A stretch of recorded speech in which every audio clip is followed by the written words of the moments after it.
नमस्तेऽस्तु महामाये श्रीपीठे सुरपूजिते शङ्खचक्रगदाहस्ते महालक्ष्मी नमोऽस्तु ते।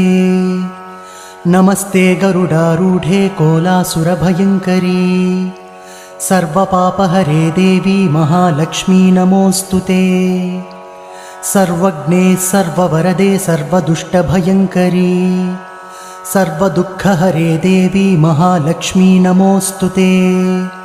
सिद्धिबुद्धिप्रदे देवी भुक्तिमुक्तिप्रदायिनी मन्त्रपूते सदा देवी महालक्ष्मी नमोऽस्तु ते।